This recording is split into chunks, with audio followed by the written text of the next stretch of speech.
Hello friends, आज की खूबसूरत सी शाम में आप सबका हार्दिक स्वागत और अभिनंदन। मेरे बुजुर्ग व्यूअर्स को मेरा सादर प्रणाम और नन्हे मुन्ने प्यारे प्यारे बच्चों को प्यार भरा आशीर्वाद। मोटिवेशनल स्टोरी सीरीज़ को आगे बढ़ाते हुए आज की मोटिवेशनल स्टोरी है एक माँ और एक बेटे की। एक बच्चा जिसकी माँ का निधन हो जाता है, माँ की मृत्यु हो जाती है। बच्चे की उम्र बहुत छोटी थी। बच्चे के लालन पालन में कमी ना आए, बच्चे की शिक्षा दीक्षा में कोई कमी ना आए, कोई दिक्कत ना हो, पिता दूसरी शादी कर लेते हैं। बच्चा भी धीरे धीरे नई माँ के साथ घुलने मिलने लगता है।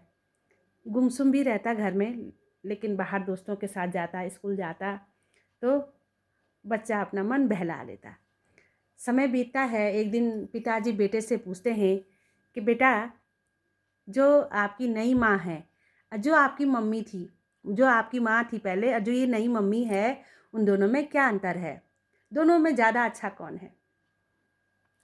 बच्चा असमंजस में पड़ जाता है।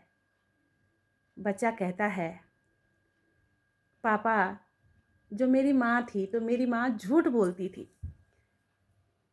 मेरी माँ झूठ बोलती थी और नई माँ कभी झूठ नहीं बोलती है। पिताजी बेटे की जब बात को सुनते हैं तो उनकी समझ में कुछ नहीं आता है कि मेरी माँ झूठ बोलती थी और नई माँ झूठ नहीं बोलती है, ये क्या बात हुई? पिताजी कहते हैं, बेटे से पूछते हैं कि कैसे करके तुम कहते हो कि तुम्हारी माँ झूठ बोलती थी?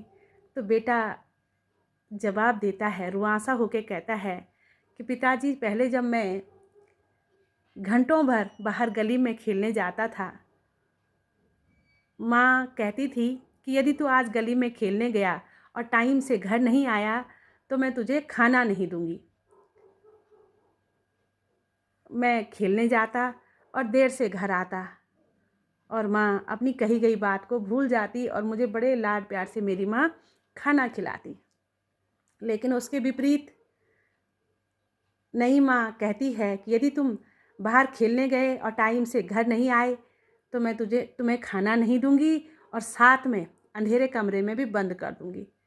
और नई माँ वास्तव में करती भी ऐसे ही है, मुझे खाना नहीं देती है और मुझे अंधेरे कमरे में भी बंद कर देती है। बच्चे की आंखों में आंसू आ जाते हैं।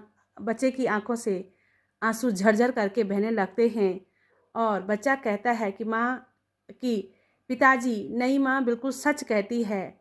आज 3 दिन हो गए हैं और क्योंकि मैं अधिक देर तक बाहर खेलता रहा परसों, तो आज 3 दिन से मुझे नई माँ ने खाना नहीं दिया है। मैं इसीलिए कह रहा हूँ कि नई माँ बिल्कुल सच कहती है। और इतना कह कर के बच्चा फपक फपक कर अपने पापा के पास रोने लगता है।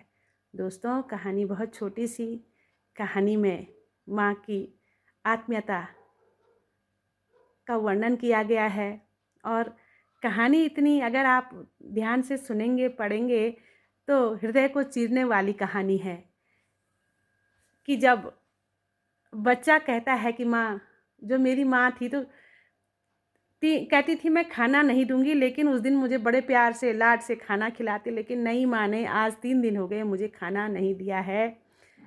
कहा भी गया है दोस्तों कि ईश्वर को अपने सभी बच्चों से बहुत प्यार था। ईश्वर प्रत्येक बच्चे के साथ तो नहीं रह सकते थे, इसीलिए ईश्वर ने ऐसी रचना रची कि प्रत्येक बच्चे को एक माँ दे दी, अपना अंश दे दिया। और माँ को इसीलिए ईश्वर का माँ पिताजी को इसीलिए ईश्वर का दूसरा रूप कहते हैं। तो ईश्वर की दी हुई इस अमूल्य निधि